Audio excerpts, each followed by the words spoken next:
Welcome back to MMA Al Dente.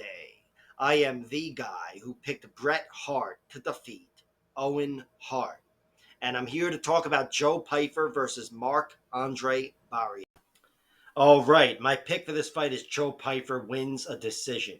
But I'm not going to bet on him because I think the odds are too wide. And I actually like the money line of Marc-Andre Barriault.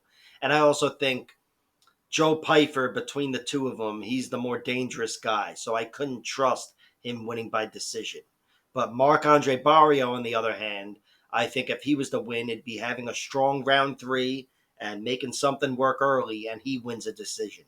So I'll wait for the props and maybe put a small bet on Marc-Andre Barriault to win by decision at hopefully plus 500 or something like that, as opposed to even money or whatever Joe Pyfer's money line might be, decision line might be.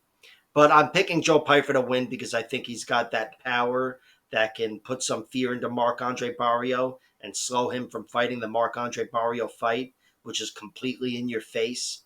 Against Chris Curtis, that was a bit of the difference. I still thought it was a close fight, but Chris Curtis had better strikes. He's the more dangerous guy. And I think Joe Pyfer definitely is more dangerous and powerful than Marc-Andre Barriault. But as sure as I am of that, I'm sure that Marc-Andre Barriault has better cardio. He's the power bar. That's his nickname. He's a workhorse. Barely ever lost a round three unless you pin him to the mat like Andrew Sanchez did, who is one of the biggest round three disasters, ironically, and just lost last weekend by round three finish in a fight that he could have won. But regardless, Marc-Andre Barriault has excellent cardio and that excellent round three effort. And Joe Pyfer's biggest weakness on paper is cardio. He lost to Jonathan Patti by guillotine choke. Happened in round two, but it was a total collapse of his cardio. He was gasping for air, shooting desperate takedowns, and getting beaten up before getting choked. Excuse me. Also against Jack Hermanson, that was a different type of cardio loss, but no doubt he slowed down. It's not like he fell apart like he did against Patti, so that was a good look. And Jack is the best fighter he fought, but it's still no coincidence that he won the first 40% of the fight and lost the last 60% of the fight. His cardio wasn't there for him. But that was a similar type of performance in rounds one and two that I expect him to have here. Similar type of success, just dictating things with his power. He's a good striker with heavy shots, and I think that puts a lot of fear into most of the middleweight roster. But cardio is his biggest liability. Also, he lost to Dustin Stoltzfus. That was an injury. It's like it never happened, although fucking it did. And he also lost via decision as an amateur. That was a total wrestling loss where he was just taken down by this guy, Victor, who's a pure wrestler. And in round three, even though he was still taken down and controlled, he did his best job defending. So there's that. But that was a 9-minute fight. I still think Joe Pyfer, moving forward, cardio is his biggest issue. And it's not like he's a total front runner where he's steamrolling guys in round one. Close to half of his finishes come in round two.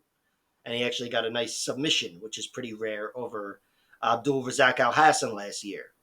But despite those round two finishes, he's a guy that is reliant on power, and if he can't put you away, I think he's in increasingly more trouble as the fight goes on.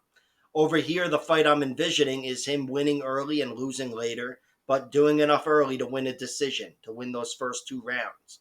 But if he's not able to put Marc-Andre Barriault away, I think round three would be very interesting, and I would totally favor Marc-Andre Barriault to win it. Marc-Andre Barriault has only been finished twice. Anthony Fluffy Hernandez got him out of there in round three. Anthony Fluffy Hernandez is a beast, especially on top. No, you don't want anybody else lacing up an arm triangle choke on top of you in round three. The guy's just fucking relentless. And he also was knocked out against Chidi Njokuani.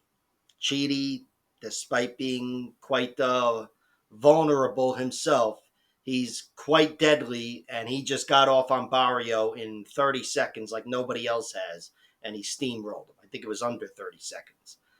But that's the one major strike against Marc-Andre Barriault. And it's not like he hasn't been tested in all these other fights. He's faced some really tough opposition and lost largely grueling decisions as far as his losses go. And in most of them, he was the better man in round three, taking it to his opponent and fighting his way back into the fight.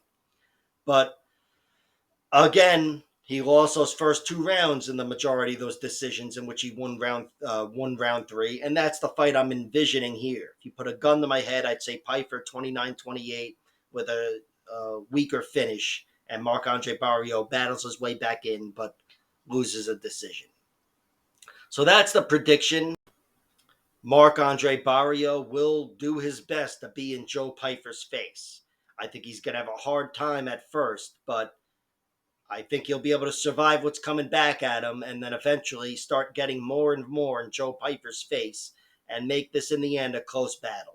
So maybe it'll be worth playing him to win by decision because that would be my pick for him. But right now I'm picking Joe Pyfer to win by decision and I'm sitting back and waiting to see more options. Like, share, subscribe, all that horse shit, and check out my other videos.